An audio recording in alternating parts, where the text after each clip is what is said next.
Soy Sofía, tengo 29 años, y estoy sentada en esta sala de tribunal viendo a mi esposo de 6 años reírse mientras firma nuestros papeles de divorcio. Miguel siempre pensó que yo era solo una chica ingenua de pueblo pequeño sin ambiciones reales.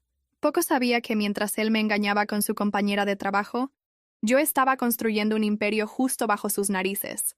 El juez está a punto de leer mi declaración financiera, y no puedo esperar a ver esa sonrisa engreída desaparecer de su rostro.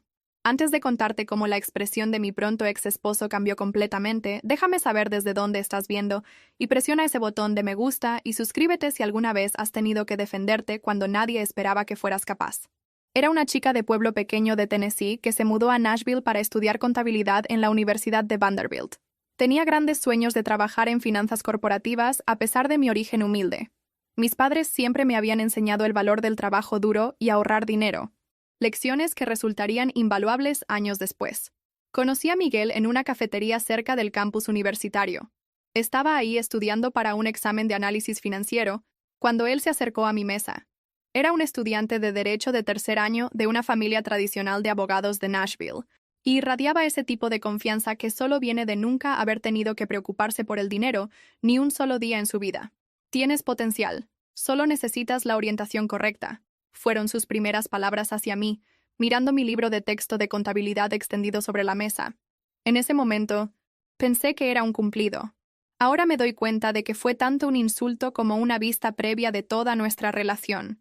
Parecía perfecto, ambicioso, encantador, exitoso, y aparentemente interesado en mí a pesar de mi trasfondo ordinario. Nuestro romance fue vertiginoso. Miguel me llevó a restaurantes que nunca podría costear, viajes de fin de semana a Gatlinburg, y me introdujo a un estilo de vida que solo había visto en películas.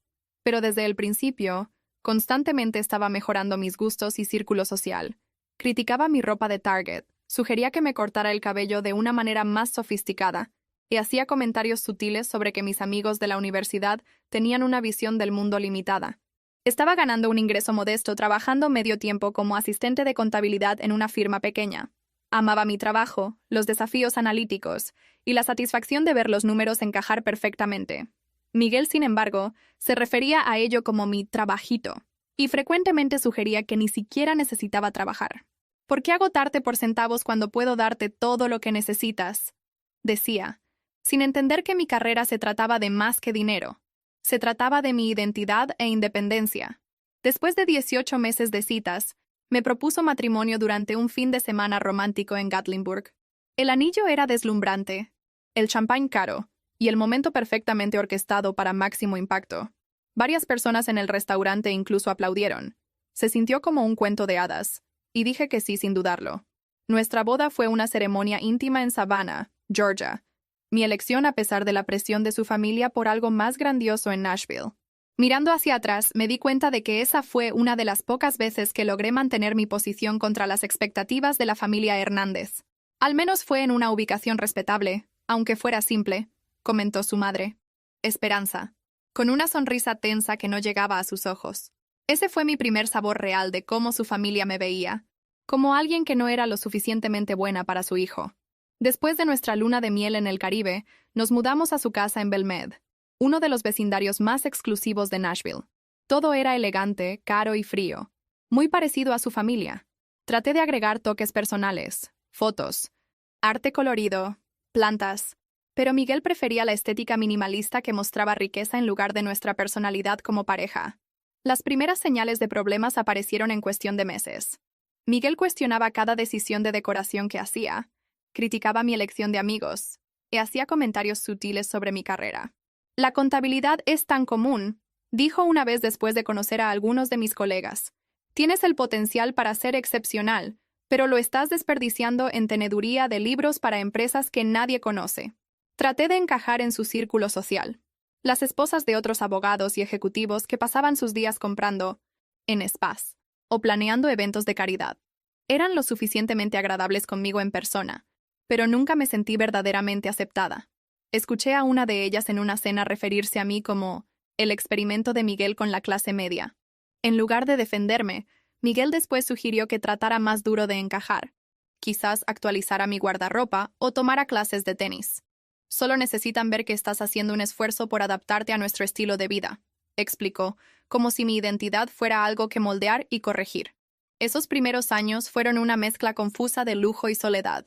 Ser bañada con regalos costosos mientras sentía que mi autoestima disminuía. Lentamente me estaba convirtiendo en lo que Miguel quería, una esposa trofeo que lo reflejara bien, mientras la mujer independiente y creativa que había sido se desvanecía. 2 años después de nuestro matrimonio, las tensiones que habían estado hirviendo bajo la superficie comenzaron a desbordarse. Miguel siempre había sido particular sobre nuestras finanzas, pero su comportamiento se volvió cada vez más controlador. A pesar de nuestras cuentas conjuntas, cuestionaba cada compra que hacía, mientras gastaba lujosamente en sí mismo sin discusión. ¿Realmente necesitabas otro conjunto de libros de desarrollo profesional? Preguntaba, examinando el estado de cuenta de la tarjeta de crédito. Son $150 que podrían haberse invertido. Mientras tanto, él no pensaba 2 veces en gastar miles en una nueva membresía de golf o relojes caros. Gradualmente, me encontré aislada de mis amigos y familia. Las visitas a mis padres en el pequeño pueblo de Tennessee se volvieron menos frecuentes porque Miguel siempre tenía una excusa. Un evento de trabajo, una cena con clientes, o simplemente que el Tennessee rural es demasiado provinciano para mi gusto. Mis amigos de la universidad dejaron de llamar después de que Miguel dejara claro que no eran lo suficientemente sofisticados para su hogar. Tu amiga Jessica preguntó si nuestro vino era de California. Se burló después de una cena que había organizado. Como si fuéramos a servir vino nacional a los invitados. Es vergonzoso, Sofía. Mi carrera, que una vez había sido fuente de orgullo, se convirtió en un campo de batalla constante. Cuando me ofrecieron una promoción a contadora senior, Miguel no fue comprensivo. ¿Vale la pena el modesto aumento de salario por las horas extra fuera de casa? Cuestionó. Estamos planeando formar una familia pronto, ¿recuerdas? Esto era noticia para mí. Siempre que mencionaba tener hijos, él siempre decía que el momento no era el correcto. Fue por esta época que descubrí mi pasión por la consultoría financiera. La firma donde trabajaba estaba expandiendo sus servicios, y me ofrecí como voluntaria para aprender los aspectos de asesoría y planificación estratégica. Descubrí que tenía un talento natural para entender patrones de inversión y crear estrategias financieras que entregaran resultados reales. Emocionada por esta nueva dirección, compartí mi idea de eventualmente comenzar mi propia firma boutique de consultoría financiera con Miguel. Su respuesta fue devastadora. Sofía, sé realista. Comenzar un negocio requiere perspicacia comercial, que no es exactamente tu fuerte. Además, la mayoría de los pequeños negocios fallan dentro del primer año. ¿Por qué arriesgar lo que tenemos? Nuestros enfoques del dinero destacaban nuestras diferencias fundamentales. Miguel creía en el consumo conspicuo, la dirección correcta, el auto correcto, los lugares de vacaciones correctos. Todo para mantener una imagen de éxito. Yo, con mi crianza de clase media, creía en ahorrar, invertir sabiamente y encontrar valor en lugar de solo etiquetas de precio alto. Cuando se acercaba nuestro 3er aniversario, las noches tardías de Miguel en la oficina se convirtieron en la norma en lugar de la excepción. Cliente importante, análisis de mercado, reportes trimestrales. Sus excusas variaban, pero su ausencia permanecía constante. Comía sola la mayoría de las noches. Me iba a la cama sola, y cada vez más vivía la vida de alguien soltero, pero con el escrutinio financiero de un niño recibiendo una mesada. Nuestra primera discusión verdaderamente importante llegó después de la reunión anual de Navidad de su familia. En el viaje de regreso en auto, su madre había preguntado puntualmente cuándo le daríamos nietos. Mencioné que estaba lista cuando Miguel estuviera, solo para que él cambiara suavemente el tema. Cuando lo confronté en casa, su reacción fue fría.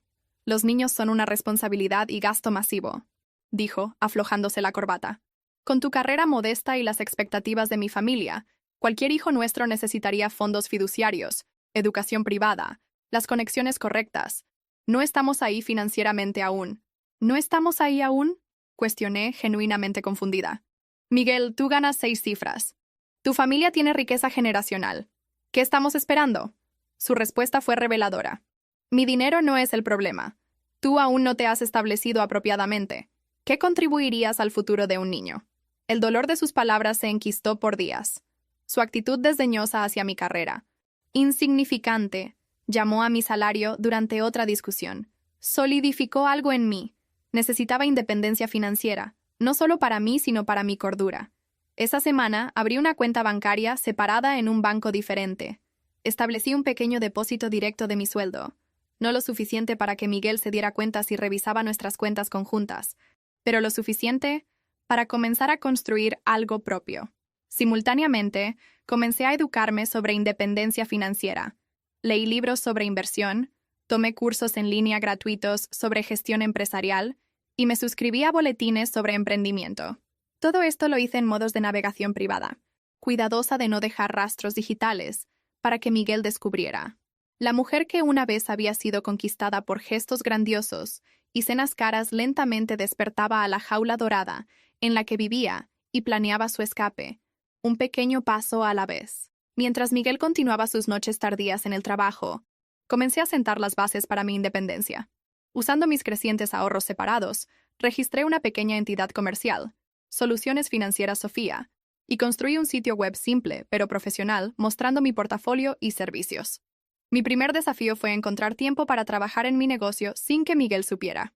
Convertí nuestro cuarto de huéspedes raramente usado en una oficina en casa, explicándole a Miguel que necesitaba un espacio dedicado para educación continua para avanzar en la firma. Apenas prestó atención al cambio, desestimando mi desarrollo profesional como ambición linda en lugar de un esfuerzo serio. Solo que no interfiera con nuestras obligaciones sociales, fue su única preocupación.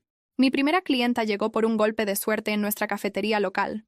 Escuché a Elena, la propietaria de un negocio de catering en crecimiento, quejarse sobre las cotizaciones caras que había recibido de asesores financieros. No puedo permitirme $10,000 por un plan financiero, pero estoy perdiendo dinero en algún lugar y no puedo descubrir dónde, le dijo a su socio comercial. Me presenté, expliqué mi trasfondo y le ofrecí ayudarla por una fracción del costo, con el entendimiento de que estaba construyendo mi portafolio. Elena se arriesgó conmigo, y los resultados excedieron las expectativas de ambas. Identifiqué ineficiencias en su flujo de efectivo, reestructuré sus términos de pago con proveedores y creé una estrategia de inversión para sus ganancias que aumentó sus retornos en 40% en el primer trimestre. La transformación fue lo suficientemente dramática como para que me refiriera a otros dueños de pequeños negocios en su red.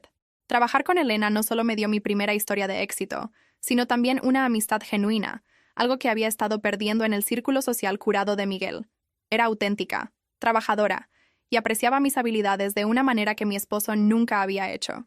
«Tienes un don, Sofía», me dijo durante un café un día. «Entiendes el dinero de maneras que ayudan a personas reales a construir riqueza real. No dejes que nadie te diga lo contrario». Trabajé noches tardías mientras Miguel estaba en sus viajes de negocios cada vez más frecuentes. Convertí nuestro vestidor en una oficina improvisada para llamadas de clientes, usando mantas para amortiguar el sonido. Cada nueva clienta era tanto emocionante como aterrorizante. Emocionante porque mi negocio estaba creciendo.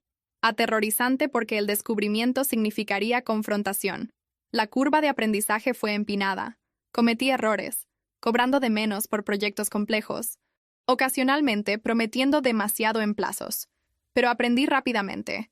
Cada cliente me enseñó algo nuevo sobre dirigir un negocio, sobre establecer límites, sobre valorar mi propia experiencia. Usé mis ahorros para invertir en software esencial y certificaciones, ocultando cuidadosamente los cargos entre gastos domésticos o haciendo compras en efectivo. Mi lista de clientes creció constantemente en el curso de un año, principalmente a través de referencias y boca a boca. En lugar de gastar las ganancias, reinvertí la mayoría de vuelta en el negocio y comencé a apartar una porción para inversiones estratégicas. Miguel permaneció inconsciente, atribuyendo mi creciente confianza a finalmente adaptarme a nuestro estilo de vida, en lugar de satisfacción profesional. Un momento crucial llegó cuando trabajé con una fundadora de startup tecnológica, cuya reestructuración financiera después de mi consultoría la ayudó a asegurar una ronda de financiamiento importante. La historia de éxito fue destacada en una revista de negocios de Nashville. Tuve que declinar ser mencionada por nombre, citando razones de privacidad, pero la credibilidad me dio acceso a clientes más grandes. A través de Elena, conocí a Patricia, una emprendedora en serie que había vendido su empresa anterior por 8 cifras y estaba lanzando una startup fintech. Inicialmente contratándome para un proyecto pequeño, Patricia rápidamente se convirtió tanto en una clienta valiosa como en mentora. «Estás cobrando muy poco por tu experiencia», me dijo francamente después de revisar mi lista de tarifas. «Triplica tus precios y mira cómo cambia tu valor percibido». Tenía razón. Cuando aumenté mis tarifas, en lugar de perder clientes, atraje más negocios establecidos dispuestos a pagar por calidad. Patricia también me introdujo al mundo de la inversión ángel y la gestión de portafolios estratégicos. El efectivo pierde valor quedándose quieto, explicó. Necesitas hacer que tu dinero trabaje para ti. Bajo su guía, comencé a hacer inversiones estratégicas en empresas emergentes, incluyendo la nueva empresa de Patricia, que se enfocaba en herramientas de planificación financiera impulsadas por IA. Comencé con pequeñas cantidades, pero a medida que mi negocio creció, también lo hizo mi portafolio de inversiones. La euforia de ver tanto mi negocio como mis inversiones crecer era intoxicante. Por primera vez desde conocer a Miguel, me sentía verdaderamente viva, con propósito e independiente. Estaba construyendo algo valioso enteramente por mis propios méritos. Durante este periodo, mantuve la apariencia de ser solo la esposa de Miguel en funciones sociales. Asentía cortésmente cuando las esposas discutían sus viajes de compras y comités de caridad. Asistía a sus cenas de trabajo y desempeñaba el papel de esposa comprensiva impecablemente, todo mientras dirigía un negocio en crecimiento desde nuestro hogar y tomaba decisiones de inversión que alterarían el curso de mi vida. Mi vida doble era agotadora pero empoderadora. Cada nueva clienta, cada consultoría exitosa, cada retorno de inversión era un paso hacia la libertad que cada vez más me daba cuenta de que necesitaba, de mi matrimonio controlador. 4 años después de nuestro matrimonio, la fachada comenzó a desmoronarse. Comenzó con un mensaje de texto que apareció en el teléfono de Miguel mientras él estaba en la ducha, una vista previa visible en su pantalla de bloqueo de alguien llamado A, que decía, ¿ya me extrañas? Anoche fue. El mensaje desapareció antes de que pudiera leer más, pero plantó una semilla de sospecha que no pude ignorar. Miguel había estado más distante que de costumbre, frecuentemente llegando a casa oliendo a perfume desconocido que él afirmaba era de abrazar colegas para despedirse en eventos de networking. En lugar de confrontarlo inmediatamente, decidí investigar. Noté sus patrones. Las reuniones tardías de los jueves, que siempre duraban hasta después de las 9. Las conferencias de fin de semana que nunca tenían sitios web que pudiera encontrar. El aumento repentino en cenas con clientes en un restaurante específico y elegante del centro. El siguiente jueves, le dije a Miguel que estaba visitando a Elena para ayudar con un evento corporativo especial en su empresa de catering.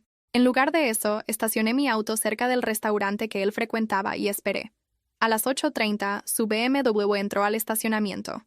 10 minutos después, un Mercedes rojo llegó y una mujer con cabello rubio salió. Incluso desde la distancia, reconocí a Amanda, su colega de la firma de abogados.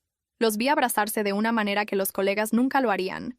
Lo vi besarla en el estacionamiento antes de que entraran al restaurante juntos. Mis manos temblaron mientras tomaba fotos con mi teléfono. Mi estómago un hoyo vacío de traición y confirmación. Les di 30 minutos antes de caminar hacia el restaurante. Estaban en una mesa del rincón, su mano sobre la de ella, inclinándose íntimamente. Me acerqué silenciosamente, mi corazón latiendo tan fuerte que estaba segura de que todos podían escucharlo. Esto explica las reuniones tardías, dije, mi voz sorprendentemente estable. Miguel se echó hacia atrás, su rostro ciclando a través de shock, culpa y finalmente estableciéndose en molestia por ser atrapado. Amanda tuvo la decencia de verse avergonzada, recogiendo su cartera y murmurando algo sobre usar el baño. «Sofía, esto no es lo que parece», comenzó Miguel, usando el mismo tono suave que empleaba con clientes difíciles. «¿En serio? Porque parece que estás cenando con tu novia mientras tu esposa piensa que estás trabajando». La conversación que siguió fue surreal. Miguel ofreció una disculpa a medias, afirmó que era solo físico, y tuvo la audacia de culparme por su infidelidad. «¿Has estado tan envuelta en tus pequeños proyectos de contabilidad?», dijo, bajando la voz mientras los comensales vecinos comenzaron a notar nuestra tensión. «Te has vuelto aburrida, Sofía, sin ambición. ¿Cuándo fue la última vez que hiciste un esfuerzo en nuestro matrimonio?» Dejé el restaurante sola, manejando sin rumbo por horas antes de regresar a casa. Miguel regresó pasada la medianoche, ofreciendo promesas de terminar el affair, sugiriendo consejería, incluso proponiendo una segunda luna de miel. Por razones que no entendí completamente entonces, fingí considerar la reconciliación. «Necesito tiempo», le dije, lo cual no era mentira. Necesitaba tiempo, no para perdonarlo, sino para planear mis próximos pasos. Las semanas que siguieron fueron una clase magistral en engaño de ambas partes. Miguel se volvió temporalmente atento, trayendo flores, sugiriendo citas nocturnas mientras yo comenzaba a consultar con abogados de divorcio durante mis supuestas reuniones con clientes. Rebecca, una formidable abogada de divorcio recomendada por Patricia, expuso la realidad de mi situación. «Tennessee es un estado de distribución equitativa», explicó. Sin un acuerdo prenupcial, el tribunal dividirá los bienes conyugales basándose en lo que consideren justo, no necesariamente igual. Aprendí sobre nuestros enredos financieros, la complejidad de divorciarse de alguien con dinero familiar, y la importancia de documentar todo. El conocimiento es poder, especialmente en el divorcio, dijo Rebeca. Mi recopilación cautelosa de información llegó a un alto abrupto cuando Miguel descubrió mi historial de navegación en nuestra computadora compartida. Había olvidado usar navegación privada para una búsqueda. Proceso de división de bienes en divorcio de Tennessee. Su ira fue inmediata y aterrorizante. Me acorraló en nuestra cocina, agitando su teléfono con la captura de pantalla que había tomado. ¿Es esto lo que has estado haciendo? ¿Planear divorciarte de mí y tomar mi dinero? Su rostro estaba rojo, una vena pulsando en su frente. Permíteme aclarar esto, Sofía. No tendrás nada sin mí, nada. Los abogados de mi familia se asegurarán de eso. Permanecí calmada, lo cual solo lo enfureció más. No estoy planeando nada, Miguel. Solo estaba investigando después de lo que pasó. ¿No harías lo mismo? Pareció apaciguado por mi explicación, pero la amenaza permaneció entre nosotros. Esa noche moví todos mis documentos comerciales importantes a almacenamiento seguro en la nube y comencé a transferir registros digitales a unidades que mantenía en una caja de seguridad que Miguel no conocía. El descubrimiento final llegó 3 semanas después. Mientras organizaba nuestro armario, una tarea en la que Miguel nunca participaba, encontré un recibo de joyería metido dentro de sus zapatos de vestir. Era de Tiffany & Co., fechado 2 meses antes, por una pulsera de diamantes de tenis que costaba casi $12,000. Nunca había recibido tal regalo. Incluso sabiendo sobre el affair, esta evidencia de su inversión tangible en otra mujer dolía de una manera que no había esperado. El recibo mostraba que había gastado nuestro dinero, supuestamente nuestro dinero, en Amanda. Antes de que pudiera procesar esta nueva traición, escuché la puerta principal abrirse. Voces. Miguel y una mujer riendo en nuestra entrada. Permanecí congelada en nuestro armario mientras entraron a nuestro dormitorio, claramente no esperando que estuviera en casa a mitad del día. Salí para encontrar a Miguel y Amanda abrazándose al pie de nuestra cama, la cama que habíamos compartido por 4 años. «Sofía», exclamó Miguel, sin molestarse en alejarse de Amanda. «Se supone que estés en el trabajo».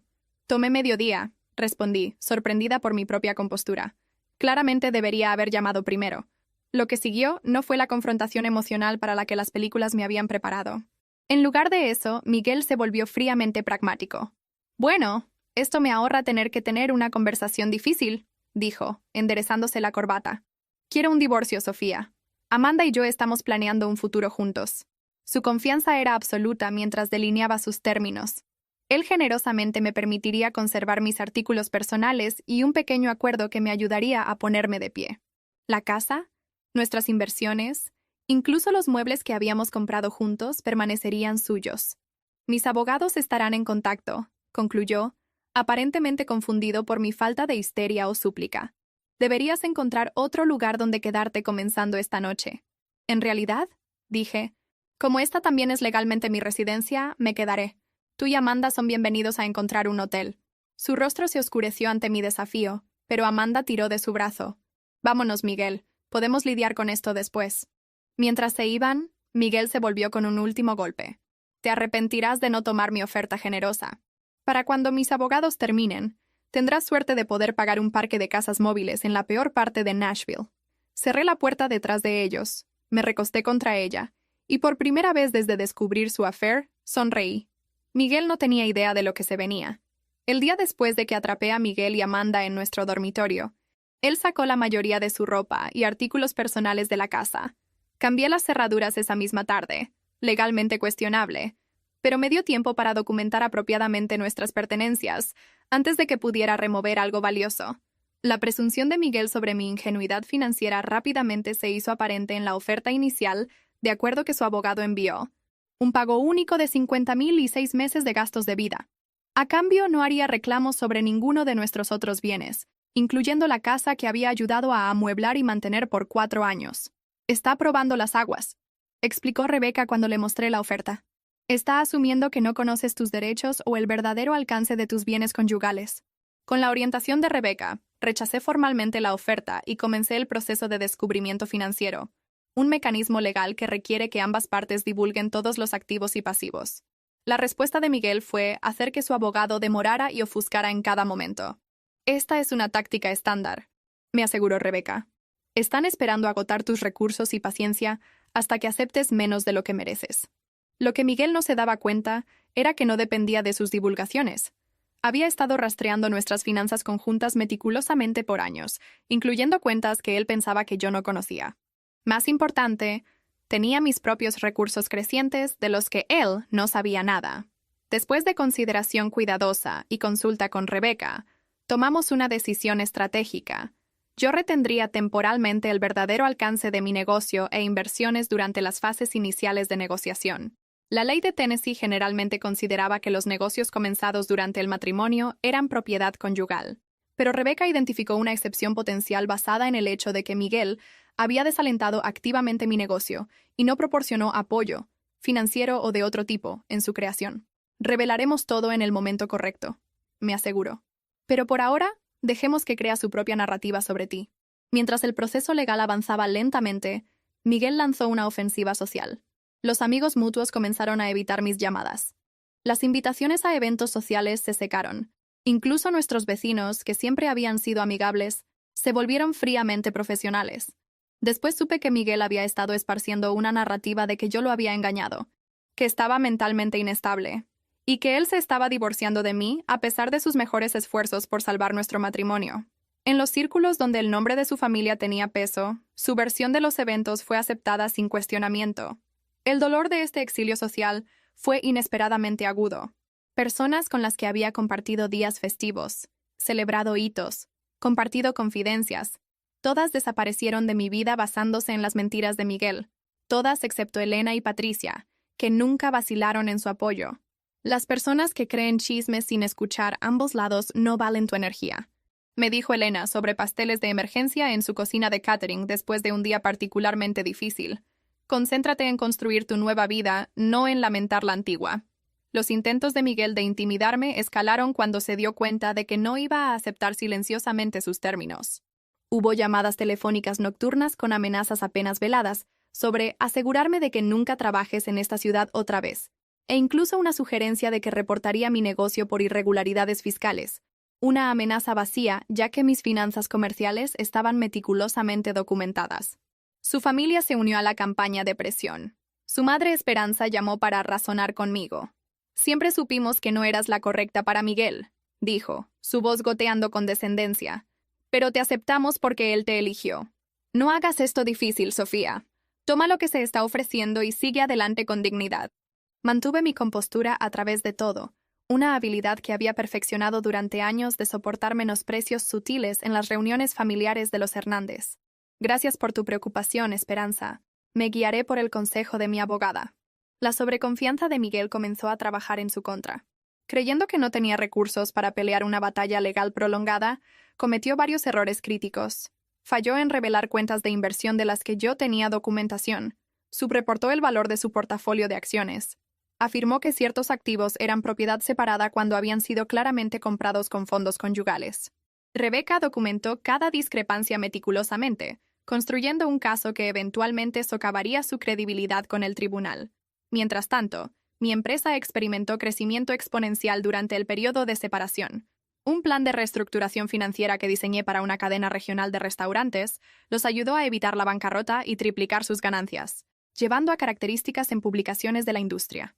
Tuve que declinar entrevistas, citando razones personales, pero el reconocimiento profesional trajo una avalancha de nuevos clientes. El gran avance llegó cuando aseguré un contrato con una cadena nacional de retail para reformar toda su estrategia financiera. Un trato de 6 cifras que transformó mi negocio de exitoso a excepcional. Contraté 4 empleados, renté un espacio de oficina profesional en el centro de Nashville y comencé a rechazar clientes cuyos valores no se alineaban con la misión de mi empresa. Todo esto pasó mientras Miguel y su equipo legal continuaban caracterizándome como una tenedora de libros en apuros, dependiente del apoyo de su esposo. Su percepción de mí como la chica ingenua de pueblo pequeño deslumbrada por su riqueza se había calcificado al punto donde no podía concebir mi éxito independiente de él. Durante este tiempo, Patricia me introdujo a un grupo de inversionistas ángel, buscando financiar startups fintech prometedoras. Mi combinación de experiencia financiera práctica y visión tecnológica Los impresionó lo suficiente para ofrecer financiamiento semilla para una aplicación revolucionaria de planificación financiera que había estado desarrollando. La aplicación, que usaba IA para proporcionar consejo financiero personalizado para pequeños negocios e individuos, se lanzó en beta con una respuesta positiva abrumadora. En 6 meses, teníamos 50,000 usuarios y estábamos recibiendo ofertas de adquisición de instituciones financieras importantes. También hice inversiones estratégicas en varias otras startups, aprovechando mi red y experiencia financiera para identificar empresas con potencial de crecimiento excepcional. Mi portafolio se diversificó a través de tecnología, bienes raíces y mercados emergentes, todo cuidadosamente manejado para maximizar retornos mientras minimizaba riesgo. La noche antes de nuestra fecha final en tribunal, me senté sola en la casa que nunca se había sentido como hogar, reflexionando sobre mi viaje. 4 años antes había estado tan ansiosa por complacer a Miguel que había comenzado a perderme a mí misma. Su traición, dolorosa como fue, me había forzado a redescubrir mi fuerza, ambición y valor. Empaqué una pequeña bolsa de viaje. Independientemente de la decisión del juez, había decidido que no pasaría otra noche en el espacio donde mi matrimonio se había desmoronado. Mi nuevo apartamento penthouse estaba listo, comprado a través de una LLC de la que Miguel no sabía nada, amueblado con piezas que había elegido por su belleza y comodidad en lugar de su valor de estatus. Mientras cerraba la cremallera de la bolsa, mi teléfono sonó con un texto de Patricia. «Recuerda quién eres mañana, no quién él trató de hacerte ser». Con esas palabras en mi corazón, me preparé para enfrentar el acto final de mi matrimonio con Miguel. La mañana de nuestra fecha en tribunal amaneció clara y fresca. Me vestí con un traje azul marino, conservador pero confiado, con una sola pieza de joyería, un pequeño colgante de diamante que Elena y Patricia me habían dado para marcar el 2º aniversario de mi negocio. Tu diamante de independencia, lo habían llamado. Llegué al juzgado 30 minutos temprano, como Rebeca había aconsejado. Miguel ya estaba ahí, viéndose caro en un traje gris carbón hecho a medida. Su abogado David a su lado. David era socio senior en una de las firmas legales más prestigiosas de Nashville y tenía reputación por acuerdos de divorcio agresivos que favorecían a clientes adinerados. Miguel sonrió con suficiencia cuando me vio, inclinándose para susurrar algo a David que hizo reír a ambos hombres. Su confianza era palpable. Creía que esto era meramente una formalidad antes de su victoria inevitable. Rebeca llegó momentos después, impecable en un traje borgoña que resaltaba contra los colores apagados del juzgado. A diferencia de David con su equipo de asociados junior, Rebeca trabajaba con precisión y propósito, irradiando una competencia silenciosa que me había tranquilizado desde nuestra primera reunión. ¿Lista?, preguntó, su expresión no revelando nada a ojos observadores. Más que lista, respondí. La sala del tribunal de la jueza Catherine Williams era intimidante en su austeridad. La jueza misma, una mujer en sus 50s con cabello plateado y ojos penetrantes, tenía reputación por justicia pero poca paciencia para juegos o exhibiciones emocionales. Cuando comenzaron los procedimientos, Miguel puso una actuación digna de un Oscar.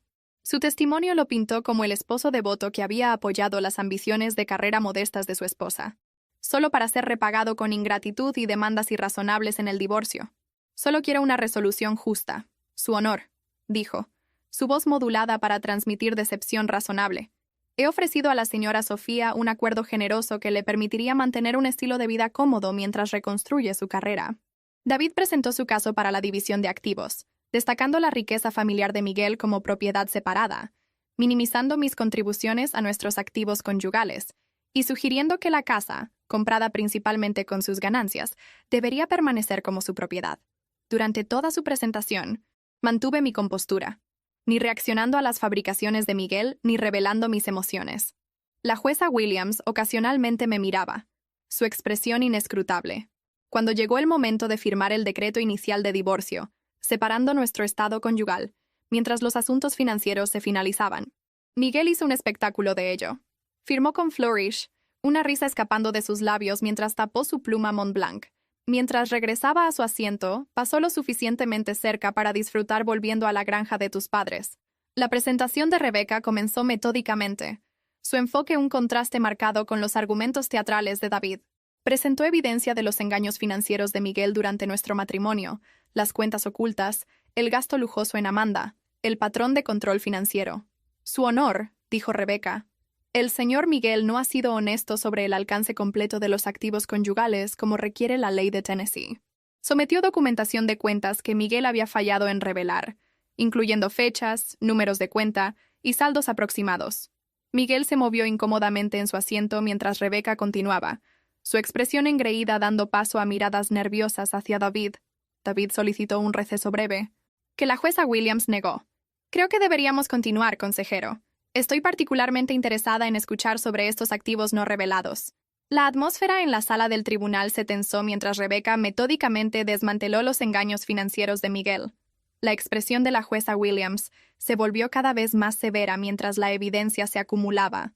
Además, su honor, continuó Rebecca, solicitamos que el tribunal considere la propiedad separada de la señora Sofía, que se estableció durante el matrimonio pero sin ninguna contribución o apoyo del señor Miguel. Este era el momento para el que nos habíamos preparado. La jueza Williams levantó la vista de sus notas. Por favor, elabore, consejera. La señora Sofía estableció un negocio de consultoría durante el matrimonio. El señor Miguel no solo no proporcionó apoyo para esta empresa, sino que la desalentó activamente y menospreció sus ambiciones profesionales, como evidencian estas comunicaciones. Rebecca presentó emails y mensajes de texto, donde Miguel había desestimado mi negocio como un pasatiempo y desalentado mis metas emprendedoras. La jueza Williams revisó los documentos cuidadosamente antes de dirigirse a mí directamente por primera vez. Señora Sofía, el tribunal requiere divulgación financiera completa de ambas partes. ¿Ha sometido información completa sobre esta empresa comercial? Aún no. Su honor, respondí como habíamos planeado. Mi declaración financiera completa está lista para sometimiento hoy. Rebecca entregó al secretario del tribunal un sobre sellado conteniendo mi divulgación financiera completa, el documento que habíamos estratégicamente retenido hasta este momento. Solicito que el tribunal revise la declaración financiera de la señora Sofía antes de hacer cualquier determinación sobre división de activos, dijo Rebecca. La jueza Williams asintió y abrió el sobre. La sala del tribunal cayó en silencio mientras ella leía, las cejas alzándose ligeramente, la única indicación de sorpresa de la jueza por lo demás compuesta. Después de lo que se sintió como una eternidad, la jueza Williams levantó la vista. Para el récord, leeré el resumen de los activos de la señora Sofía. Mi corazón latía fuerte mientras comenzaba a leer. Soluciones financieras. Sofía, una firma de consultoría financiera establecida hace 3 años. Valuación actual basada en ingresos, contratos y propiedad intelectual. 2.100.000. La cabeza de Miguel se volteó bruscamente, su expresión de incredulidad casi cómica. Portafolio de inversiones, incluyendo acciones de tecnología, bienes raíces e inversiones en startups, 1.900.000. Miguel agarró la mesa, sus nudillos blancos. Propiedades de bienes raíces, 2 propiedades compradas en los últimos 18 meses, valuadas en 1.200.000. Para este punto, Miguel se veía físicamente enfermo. Su rostro se había drenado de color, su cuerpo rígido de shock. Junto a él, David susurraba frenéticamente, pero Miguel parecía incapaz de procesar lo que estaba escuchando. Total de activos revelados, 5.200.000, concluyó la jueza Williams. La sala del tribunal permaneció silenciosa. Miguel me miró como si viera a una extraña. En ese momento, no sentí triunfo, ni vindicación, solo un alivio profundo de que la verdad finalmente estuviera en récord. La jueza Williams rompió el silencio. Señor Miguel, ¿desea revisar cualquiera de sus declaraciones previas respecto a la dependencia financiera de la señora Sofía de usted? Miguel parecía incapaz de hablar. David se levantó rápidamente. Su honor, no estábamos conscientes de estos activos. Sostenemos que como fueron adquiridos durante el matrimonio, el señor Miguel tiene derecho a una porción equitativa. Rebecca estaba preparada para este argumento. Su honor. Dirigimos la atención del tribunal al acuerdo prenupcial firmado por ambas partes antes del matrimonio, específicamente la cláusula 15. Este era nuestro AES. Cuando revisamos nuestro prenup años después de firmarlo, Rebecca había descubierto una cláusula que los propios abogados de Miguel habían incluido. Cualquier empresa comercial creada por cualquier cónyuge durante el matrimonio, sin inversión de capital del otro cónyuge, permanecerá como propiedad separada en caso de divorcio. La cláusula probablemente fue incluida para proteger las empresas potenciales del señor Miguel, explicó Rebecca. Sin embargo, el lenguaje se aplica igualmente al negocio de la señora Sofía, que ella construyó sin ninguna contribución financiera del señor Miguel. La jueza Williams revisó el acuerdo prenupcial, asintiendo lentamente. El lenguaje es efectivamente claro. Señora Torres, por favor, continúe. Rebeca delineó cómo había construido mi negocio desde cero, usando mis propios ahorros y reinvirtiendo ganancias, todo mientras Miguel desalentaba activamente mis esfuerzos.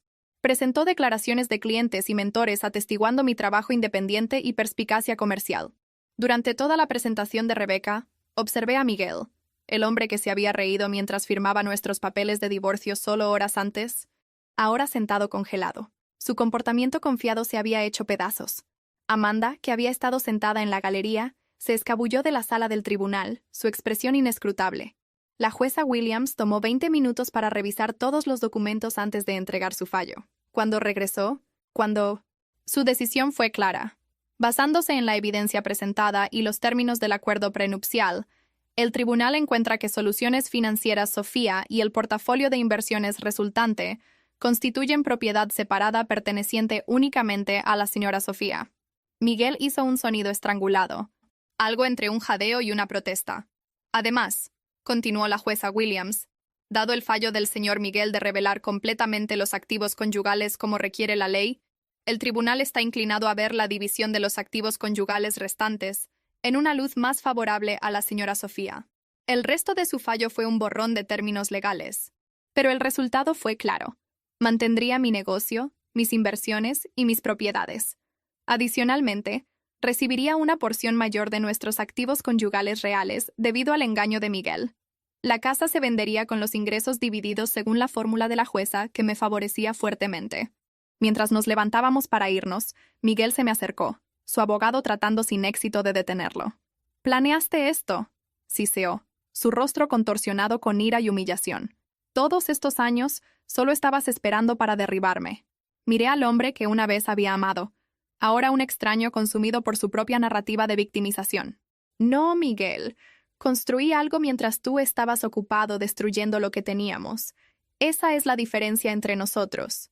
Rebeca me guió gentilmente lejos, dejando a Miguel parado solo en la sala del tribunal que se vaciaba, los restos de su complejo de superioridad yaciendo en ruinas a su alrededor. Salir de ese juzgado ese día se sintió menos como una victoria y más como liberación. El peso del engaño, tanto el de Miguel como mi propio secreto necesario, se levantó de mis hombros con cada paso por esas escaleras de mármol. Hoy mi empresa se ha expandido internacionalmente, mis inversiones continúan creciendo, y he usado mis recursos para establecer una fundación ayudando a mujeres a lograr independencia financiera. Miguel intentó la reconciliación una vez que supo mi patrimonio neto, pero había avanzado mucho más allá de la mujer que una vez buscó su aprobación. Si estás viendo esto y enfrentando tu propia encrucijada de subestimación o traición, recuerda que a veces lo que parece un final es en realidad un comienzo disfrazado. Tu valor no está determinado por la incapacidad de alguien más de verlo. ¿Alguna vez has tenido a alguien que te subestimó solo para probarles espectacularmente que estaban equivocados? Comparte tu historia en los comentarios abajo. Y si esto resonó contigo, por favor dale me gusta, suscríbete, y comparte con alguien que podría necesitar escuchar que su valor no está definido por la percepción de alguien más. Gracias por escuchar mi viaje. Y recuerda, a veces perder lo que pensabas que querías te lleva directamente a lo que verdaderamente mereces.